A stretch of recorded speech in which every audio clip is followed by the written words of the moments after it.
Bharatiya Janata party के जो leader हैं वो झारखंड की जनता का मजाक बना रहे हैं। न केवल झारखंड में बल्कि पार्लियामेंट में भी, प्रदेश में झारखंड के आदिवासियों का, दलित भाइयों का और हमारे मुसलमान भाइयों का मजाक उड़ाया जा रहा है। हम गरीब हो सकते हैं लेकिन मेरा अपना सम्मान है और सम्मान के साथ भाजपा खिलवाड़ कर रही है। बीजेपी के जो लोग हैं, जो विधायक हैं, जो मंत्री हैं, जो सांसद हैं, वो घुसपैठिया है, वो झारखंडी नहीं है। झारखंड में आकर यहाँ का वोट लेकर विधायक बनते हैं, ये लोग सांसद बनते हैं और लोगों को गाली देते हैं। यहाँ कहीं भी कोई घुसपैठिया नहीं है। अगर घुसपैठिया है तो मैं तैयार हूँ, बीजेपी के नेताओं को टिकट दूंगा, जेल का खर्चा दूंगा, हेलीकॉप्टर मुहैया कराऊंगा, चार्टर प्लेन दूंगा, गाड़ी दूंगा और जामताड़ा, पाकुड़, साहिबगंज, गोड्डा, जहाँ जहाँ जाते थे एक एक घर में दिखाऊंगा। अगर एक भी अगर बांग्लादेशी मिल गया तो भाजपा जो कहेगी मैं करने को तैयार हूँ। और नहीं मिला, एक मिनट सुन लीजिए, और नहीं मिला तो बीजेपी के जो बाहरी है झारखंड में, जो बसे में है, उसको झारखंड छोड़ना होगा। मैं बार बार हाथ जोड़कर विनती करता हूँ। आप बांग्लादेशी घुसपैठिया की बात कर रहे हैं, 2-3 महीने में चुनाव है, तो जो घुसपैठिया को आप बात कर रहे हैं, अगर आप बिजली बेच रहे हैं वहाँ बांग्लादेश में, आप बिजली बेच रहे हो, जमीन किसका है? मुसलमानों का जमीन पर अदानी अंबानी प्लांट लगाई है। कोयला किसका ले रहे हैं? आदिवासियों का। घास किसका काट रहे हैं? दलित भाइयों का। और आप प्लांट लगाकर बिजली कहाँ बेच रहे हैं? झारखंड में बिजली नहीं दे रहे हैं, बांग्लादेश को आप बिजली दे रहे हैं। भाजपा के नेता वहाँ जा रहे हैं, अदानी अंबानी बांग्लादेश जा रहा है, वहाँ एकदम बिरयानी आप खा रहे हैं, पैसा वसूल रहे हैं, वहाँ आप गाली नहीं देते। लेकिन ठीक, आप वहाँ जब ये इंडिया आते हैं तो गाली देते हैं। तो मैं कहूँगा टोटली लैप्सेस है। अगर बीजेपी के नेताओं को बॉर्डर सिक्योरिटी फोर्स पर विश्वास नहीं है, भारतीय सेना पर विश्वास नहीं है, भारतीय फौज पर विश्वास नहीं है और अमित शाह जी पे विश्वास नहीं है, गृह मंत्रालय में विश्वास नहीं है, तो आइए इरफान अंसारी के पास।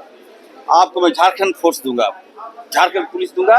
झारखंड की पुलिस जो है बांग्लादेश बॉर्डर जाएगी, वहाँ रक्षा करेगी, चाइना बॉर्डर जाएगी, हमारा जो झारखंड पुलिस वहाँ रक्षा करेंगे और पाकिस्तान बॉर्डर भी हम भेजने का काम करेंगे, वहाँ रक्षा करेंगे। एक भी घुसपैठिया हम नहीं घुसेंगे। कांगू में तो बोल रहे कि हम इस्तीफा दे देंगे अगर एक भी संथाल में बांग्लादेशी घुसपैठ नहीं मिला तो, अगर वहाँ की डेमोक्रेसी नहीं। लोकसभा देखिए, मैं निशिकांत जी को कहूँगा कि आप 3 बार सांसद बने हैं, तो कम से कम झारखंड के विकास के लिए, आप तो बाहरी आदमी हैं, आप आ गए हैं झारखंड, तो झारखंड के विकास के लिए नई सरकार का फॉर्म हुआ है, गठन हुआ है, कम से कम आप डेवलपमेंट के लिए आप पैसा लाते, इंडस्ट्री के लिए पैसा लाते, कुछ खाने खुलवाते, कुछ एजुकेशन का हब बनाते।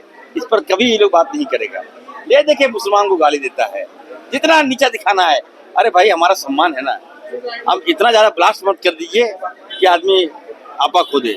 मैं बार बार कहना चाहता हूँ, यहाँ भाई भाई मिलके रहते हैं। बीजेपी वाले लोग सारे घुसपैठिए हैं, ये लोग यहाँ का माहौल खराब कर रहे हैं। सर, नगर निगम में कौन? देखिए, मैंने कहा ना कि झारखंड में घुसपैठिया का भरमार है। एक और घुसपैठिया आ गया है, भानु। बीजेपी के तमाम लोग जो है, आप देखिएगा 90% लोग बाहरी लोग हैं।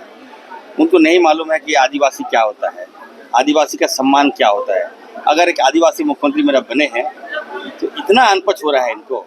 आप गट्टा पकड़ लीजिएगा, बताइए क्या बीतता होगा आदिवासी युवाओं पर, बताइए क्या बीतता होगा उस माँ पर जिसने आदिवासी को जन्म दिया।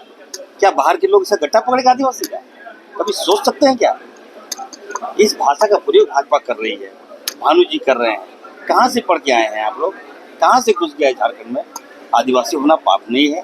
मैं निश्चित तौर पर मैं कहूँगा, आने वाले दिन में देखिएगा, ये आदिवासी समाज को इन लोगों ने गाली दिया है। एक एक आदिवासी, अगर जरा भी आदिवासी में सम्मान होगा, अगर जरा भी नैतिकता होगा और जरा भी अगर अपने आप से प्यार करेगा, कभी भी भाजपा को चढ़ने नहीं देगा, इसका बदला लेगा। हेमंत सोरेन जी का मतलब है आदिवासी समाज, और आपने समाज को गाली दिया। गट्टा पकड़ लीजिए, ठीक है, मार दीजिए। पेशाब मुंह पे पेशाब के तो मन नहीं भरा और आप गट्टा पकड़ने पे चले आए, इतना हिम्मत हो गया है। ठीक है, पकड़ लीजिए गट्टा, लेकिन चुनाव में हम लोग देखेंगे। सर,